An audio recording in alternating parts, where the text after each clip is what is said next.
जो है कोर काल समझ में आया। इसके बाद कोर सिंचाई।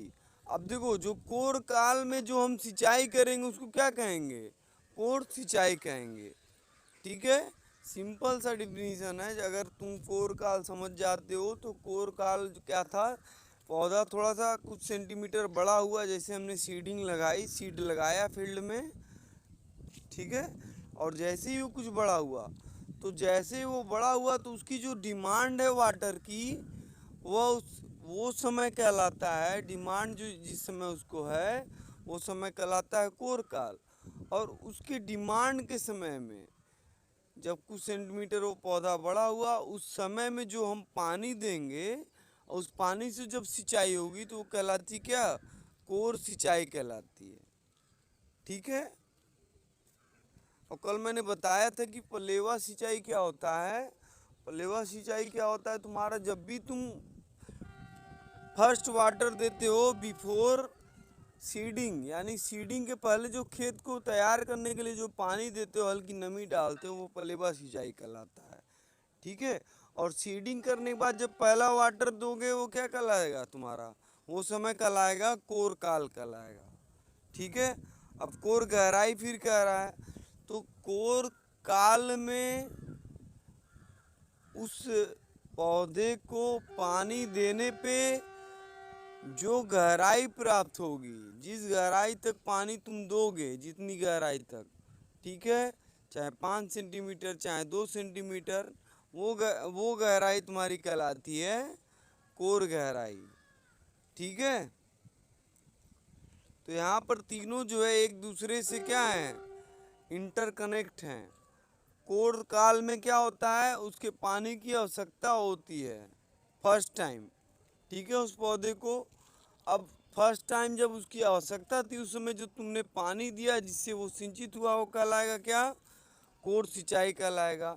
अब कोर सिंचाई जब तुमने किया तो उसमें जो वाटर जितना डेप्थ तक गया, जितनी गहराई तक, वो कहलाता है कोर गहराई कहलाता है। ठीक है, ध्यान से पढ़ना इसको, सब चीज़ें आसानी समझ में आ जाएंगी। ठीक, इसके बाद जो तुम्हारा है सिंचाई की संख्या, नंबर ऑफ वाटरिंग। तो कोई फसल जो है, हमने कल बताया था कि रबी की फसल मान लो है, ठीक है, तो रबी की फसल में क्या लगाते हैं हम लोग, गेहूँ लगाते हैं मान लो। तो गेहूँ को क्या करेंगे हम, जब भी सीड लगाएंगे गेहूँ के लिए, तो उसको क्या करते हैं, पहली बार जब लगाया और फसल कटने के पहले जो पानी दिया, तो हो सकता है हम जो है 10 बार पानी दिए हों, और 10 बार क्या हो, 5-5 सेंटीमीटर हमने दिया। अब 5 सेंटीमीटर का मतलब क्या है, पूरा खेत को एक प्लेन हम वो मान लें, प्लेट की तरह मान लें, जहाँ से कोई पानी रिस नहीं रहा है या कोई लॉस नहीं हो रहा है। और उसमें हमने जो है पहला बार पानी दिया 5 सेंटीमीटर, दूसरी बार दिया 5 सेंटीमीटर, ऐसे करके हमने कितनी बार दिया, 10 बार दिया। तो टोटल डेप्थ ऑफ वाटर कितना हो गया, 5 × 10, यानी कि 5-5 सेंटीमीटर, 10 बार दिया यानी कि 50 सेंटीमीटर हो गई गहराई। पूरे फसल को हमने जो है पूरे फसल काल में 50 सेंटीमीटर गहराई तक पानी दिया, और कितनी बार दिया, 10 बार दिया।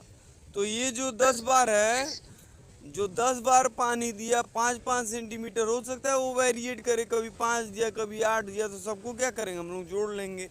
लेकिन जितनी बार हमने पानी दिया, जितने सेंटीमीटर, तो वो क्या कहलाएगा, सिंचाई की संख्या कहलाएगी। बात समझ में आई, नंबर ऑफ वाटरिंग।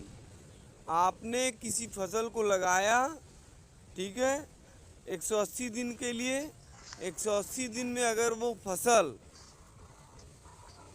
को जितनी बार जितनी बार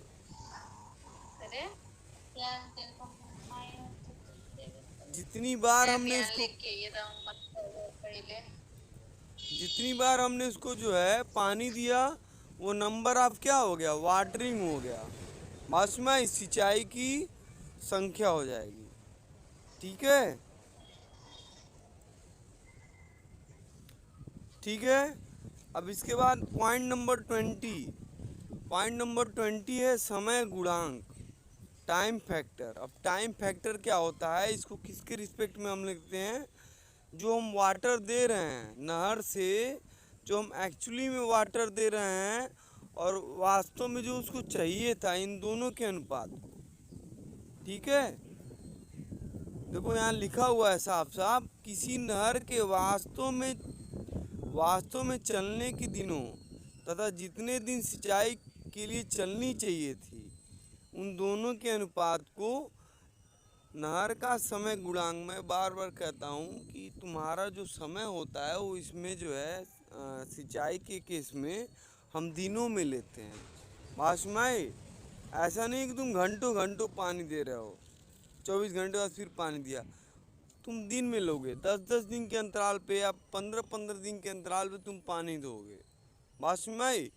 तो अगर कोई फसल काल थी, ठीक है, कोई फसल है, मान लो गेहूं की फसल है, ठीक है, तो उसको जो है एक्चुअली में चाहिए था कितनी बार, 60 दिन चाहिए था, 60 दिन हमें पानी देना था, ठीक है, लेकिन हमने कितना दिया, 45 ही दिन दिया। ठीक है, तो ये जो वास्तविक है, जो वास्तव में हमने दिया और वास्तव में जो देना चाहिए था, अभिकल्पित जो है, जो देना चाहिए था वो क्या है, अभिकल्पित वैल्यू है दिनों में, और जो वास्तव में दिया वो क्या है, वो वास्तविक वैल्यू है। तो वास्तविक वैल्यू और अभिकल्पित वैल्यू जो कि दिनों में है, इन दोनों के अनुपात को हम क्या कहेंगे, टाइम फैक्टर कहलाएंगे। बात में जैसे एग्जाम्पल में तुमको यहाँ दे रखा है कि कोई फसल, मान लो किसी फसल के लिए 60 दिन तक नहर चलानी चाहिए थी, नहर से पानी, ठीक है, 60 दिन नहर चलनी चाहिए थी, लेकिन वो कितने दिन चला, 45 ही दिन चला। ठीक है, तो 45 दिन क्या है, वो वास्तविक वैल्यू है जो दिया गया। ठीक है, और जो तुम्हारा 60 दिन है वो क्या है, अभिकल्पित था कि हाँ 60 दिन देना चाहिए था। तो वास्तविक वैल्यू बटा अभिकल्पित वैल्यू का जो अनुपात है वो क्या कहलाएगा, तुम्हारा टाइम फैक्टर कहलाएगा। ठीक है, ये हो गया। अब इसके बाद जो है धारिता गुणांक, कैपेसिटी फैक्टर। कैपेसिटी फैक्टर क्या होता है, नहर के किसी बिंदु पर इसमें उपलब्ध पानी की मात्रा तथा नहर की अभिकल्पित धारिता के अनुपात को धारिता गुणांक कहते हैं। ठीक है, जैसे हम मान लो कोई नहर है, ठीक है, तो उसकी कुछ निश्चित धारिता होगी, वो जो निश्चित धारिता है उस नहर की वो क्या है, वास्तविक धारिता है। ठीक है, और किसी पॉइंट पे जो नहर की धारिता क्या है, घट या बढ़ जा रही है, वो क्या है, उसकी वास्तविक धारिता है। एक होता है अभिकल्पित धारिता, एक होती है वास्तविक धारिता। तो वास्तविक धारिता और अभिकल्पित धारिता के अनुपात को क्या कहेंगे हम लोग, धारिता गुणांक कहेंगे नहर की। ठीक है, बात समझ में आई? अब यहाँ पर क्यूमेक डे दिया हुआ है, तो इसको अभी हम यहाँ नहीं बताएं क्योंकि अभी आगे डेरिवेशन है, यहाँ बताएंगे तुम लोग आगे कंफ्यूज हो जाओगे। बस एक चीज़ यहाँ पे ध्यान देना इसमें कि तुम्हारा 1 हेक्टेयर होता है वो कितने बराबर होता है, 100 × 100 मीटर स्क्वायर के बराबर। इसको याद रखना क्योंकि जब तुम सॉल्व करोगे तो तुमको हो सकता है कि जो क्षेत्रफल हो वो वर्ग मीटर में दिया हो, उसको तुमको हो सकता है हेक्टेयर में कन्वर्ट करना हो, या हेक्टेयर को क्या करना हो, वर्ग मीटर में कन्वर्ट करना पड़ेगा। तो याद रखना 1 हेक्टेयर बराबर 10 के पावर 4 मीटर स्क्वायर, ठीक है, या वर्ग मीटर। ठीक,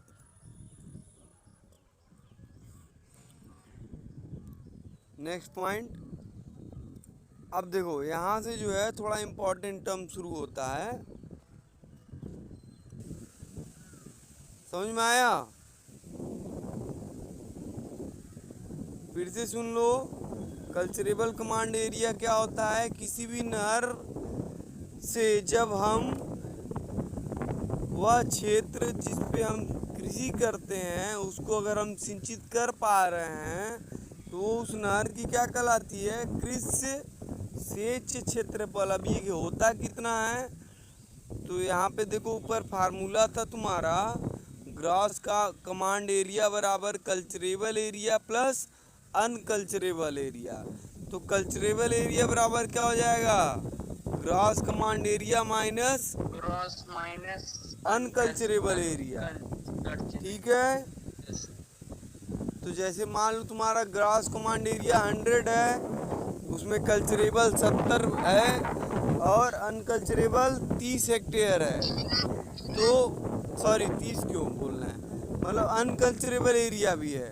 तो कहे कि अनकल्चरेबल एरिया क्या होगा, तो कितना होगा, 100 में से 70 घटा दोगे 30 हेक्टेयर हो जाएगा तुम्हारा। ठीक है, तो ये हो गया कल्चरेबल और अनकल्चरेबल का डिफरेंस।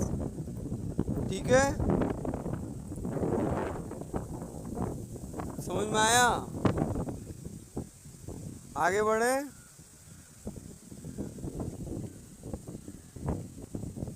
नेक्स्ट पॉइंट,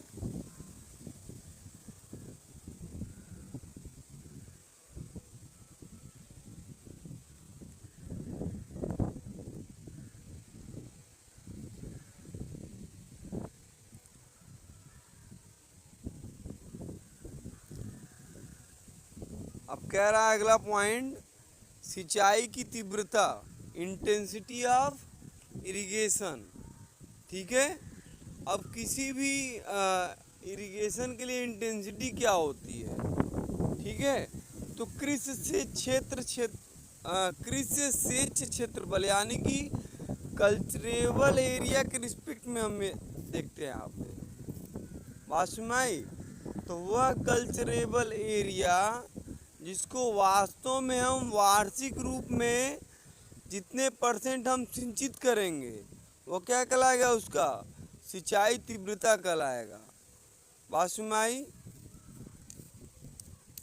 लिखा हुआ है यहाँ पे, कृषि सेच क्षेत्र का वह प्रतिशत या क्षेत्रफल जो वार्षिक आधार पर सिंचित करना होता है सिंचाई तीव्रता कहलाती है।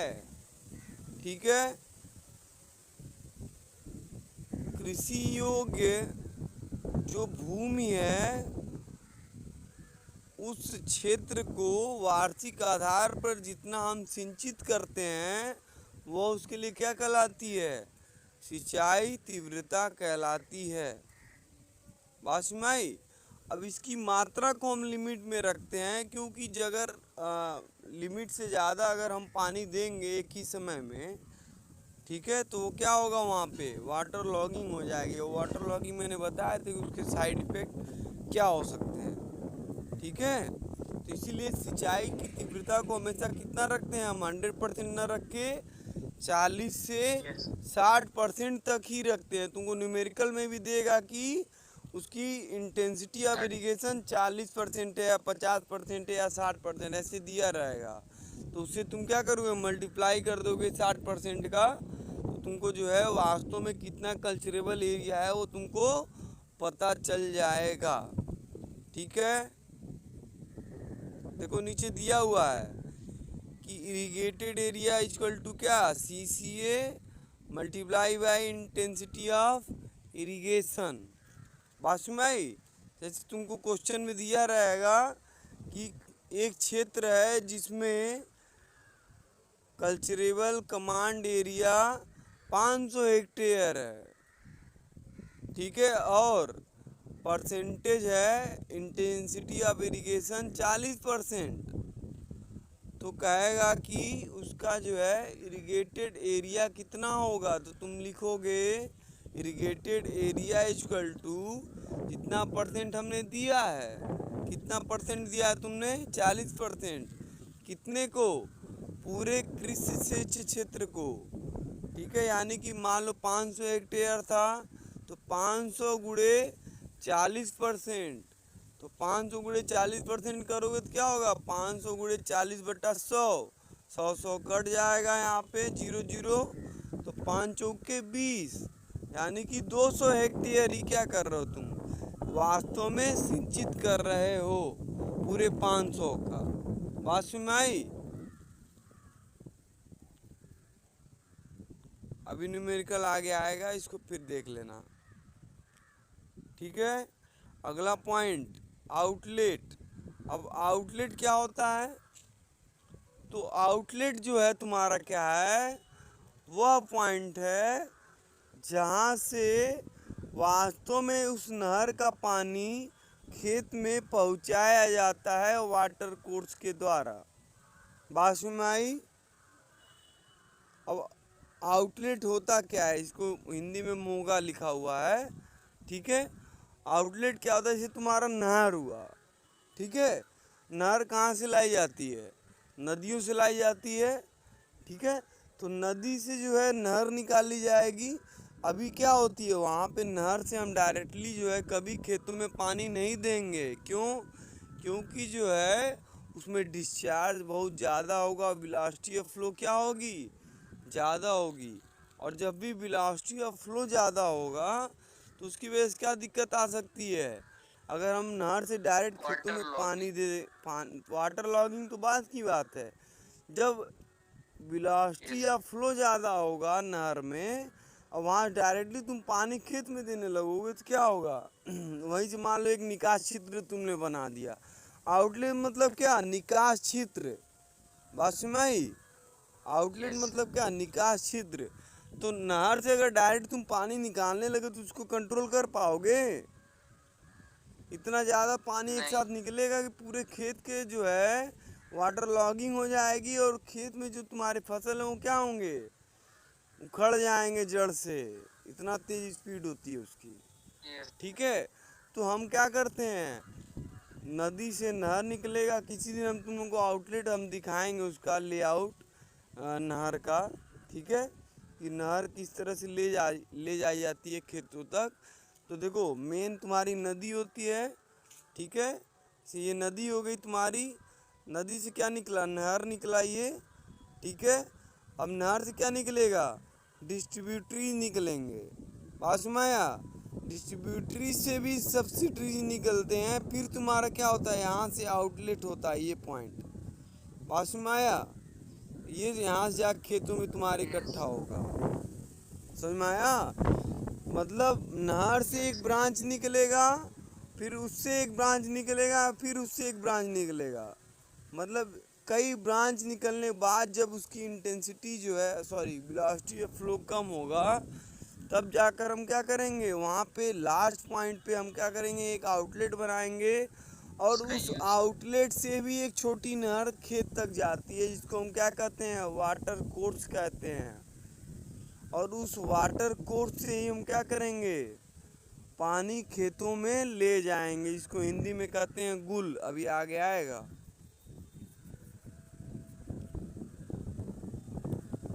ठीक है, तो ये हो गया आउटलेट। बात समझ आया? देखो लिखा हुआ है, खेतों को पानी देने के लिए वितरक नहर के बैंक में जो निकास छिद्र हम बनाएंगे, बात समझ आया, वो कहलाता तुम्हारा आउटलेट। इसका पूरा एक चैप्टर आगे तुमको मिल जाएगा। इसके बाद वाटर कोर्स है। देखो मैंने बताया कि आउटलेट से जो तुम्हारा खेत तक पानी ले जाता है, एक नहर होती है, पतली नहर, वो कहलाती है क्या, गुल कहलाती है, वाटर कोर्स कहलाती है। बात समझ में आई? इसके बाद है आउटलेट एरिया। ठीक है, अब किसी भी आउटलेट से, आउटलेट का साइज कुछ ऐसा हो कि पूरे क्षेत्र को क्या हो, अपने कमांड में ले ले, आसानी से क्या हो, हर एक क्षेत्र को क्या करे, वो सिंचित कर ले। बात समझ आया? उसके कमांड में आ जाए तो वो कहलाता है क्या, आउटलेट एरिया। या लिखा हुआ है यहाँ पे देखो, एक मोगे के सिंचाई घेरे में कृषि भूमि का जितना क्षेत्रफल आता है उसे उसको क्या कहते हैं, आउटलेट एरिया कहते हैं। बात समझ आई?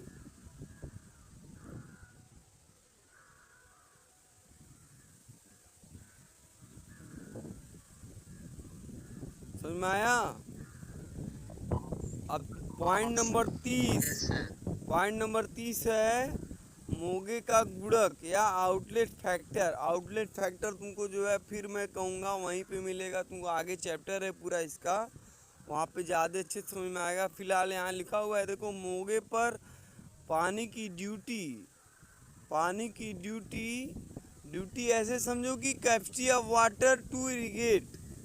मासमाया, पानी जितनी कैपेसिटी से किसी फसल को सिंचित कर लेगी वो उसकी क्या कहलाती है, ड्यूटी। अभी आगे इसका डिफिनीशन है, वो कहलाता है मोगे का गुणक। ठीक है, अब यहाँ पे इस पे जो है जितना भी मैंने पॉइंट ये सब बताया, इसमें तुमको मेनली तुमको 26 तक याद रखना है। ठीक है, बाकी ये चीज़ें तुमको पूरा चैप्टर आगे मिलेगा। ठीक है, तो इस पर बहुत ध्यान देने की ज़रूरत नहीं है। हाँ, लेकिन ये है कि पढ़ना चाहिए, पता होना चाहिए तुम लोगों को कि आउटलेट क्या होता है, वाटर कोर्स क्या होता है। ठीक है, ये सारे टर्म्स तुमको पते होने चाहिए पहले से। कोई पूछ ले कि जो है खेतों से पानी जो ले जाते हैं उसको क्या कहते हैं, आउटलेट से जो नहर ले जाते हैं हम, उसका क्यों कहोगे, तो कहोगे गुल या वाटर कोर्स कहलाओगे। ठीक है, पूरा एक दिन फिगर तुम लोगों को हम बता देंगे अच्छे से। अब देखो, अब फिर एक इम्पॉर्टेंट टर्म आ गया यहाँ पर। ठीक है, ड्यूटी और डेल्टा। देखो, तीन चीज़ हमेशा याद रखना तुम लोग एग्ज़ाम के लिए, ड्यूटी, डेल्टा और बेस टाइम। कल मैंने बताया था बेस टाइम क्या होता है, फसल काल और आधार काल मैंने बताया था कल। ठीक है, इन्हीं तीनों को मिलाकर अभी एक जो है तुमको यहाँ पे फार्मूला भी जनरेट करना है, डेरिवेशन है तुम्हारा। ठीक है, तो सबसे पहले ड्यूटी जान लो, the capacity of unit water to irrigate a field. ठीक है, यानी कि इकाई पानी के द्वारा जितने भूमि को हम सिंचित कर सकते हैं वो कहलाता है उस वाटर के लिए ड्यूटी, या उस वाटर की ड्यूटी। बात सुनाया, या ऐसे समझो इकाई पानी की सिंचन क्षमता को ड्यूटी कहते हैं। वही मैंने बोला कि the capacity of unit water for irrigation to irrigate an area. ठीक है, वो कहलाता है ड्यूटी ऑफ वाटर। बात सुन में आई? Yes sir. जो यूनिट वाटर से जितने भूमि को हम सिंचित कर पाएंगे उसकी कैपेसिटी को क्या कहेंगे हम लोग, ड्यूटी कहेंगे। या ऐसे समझो कि एक क्यूमेक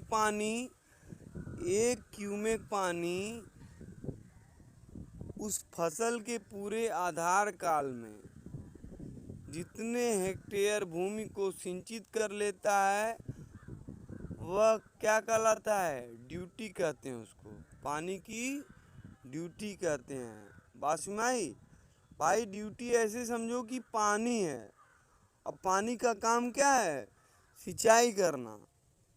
बात सुनाई, तो ऐसे बताना कि किसी पानी के द्वारा जितनी भूमि को हम सिंचित कर सकते हैं वो उस पानी की क्या कहलाती है, ड्यूटी कहलाती है।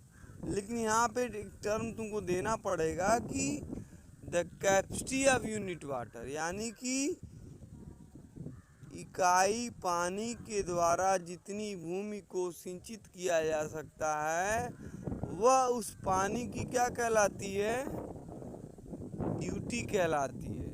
बात सुनाया? यस।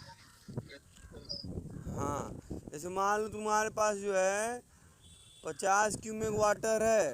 अब 50 क्यूबिक वाटर को किसी फील्ड में तुमको डालना है, तो उस फील्ड में जब तुम डाले तो जितने फील्ड को वो क्या करे, सिंचित कर लिया। 50 क्यूबिक वाटर जितने फील्ड को जो है एरिया को सिंचित करेगा वह उसका क्या लाएगा, क्या कहलाएगा, उस 50 क्यूबिक का ड्यूटी कहलाएगा, उसकी जिम्मेदारी एक तरह समझ लो तुम। ठीक है, अब इसकी यूनिट जो होती है उसको कहते हैं हेक्टेयर पर क्यूबिक। इसकी जो यूनिट होगी हेक्टेयर प्रति क्यूमेक होगा। बात सुनाए, हेक्टेयर किसकी यूनिट है? क्षेत्रफल की। और क्यूमेक किसकी एरिया है? मतलब क्षेत्र। क्यूमेक किसका यूनिट है? डिस्चार्ज। वॉल्यूम या हाँ सर, बात डिस्चार्ज। सुनाया? Volume over time, yes sir. Cumec पढ़े होगे तुम लोग हाइड्रोलिक्स में, क्यूमेक। यस। ठीक। नहीं सर, वो पढ़े नहीं है, लेकिन पता क्यों है। था तो हाइड्रोलिक्स में? नहीं सर, बस डिस्चार्ज बताए थे, ये बताए थे मीटर क्यूब अपॉन सेकेंड होता है। मीटर क्यूब पर सेकेंड, या इसको क्यूमेक भी कहते हैं। ठीक है, क्यूमेक भी कहते हैं, याद यस। रखना।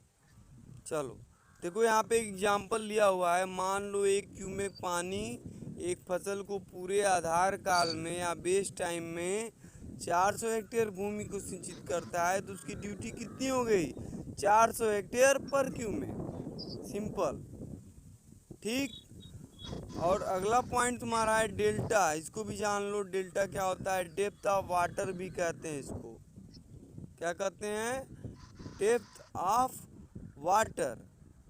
बात सुनाया?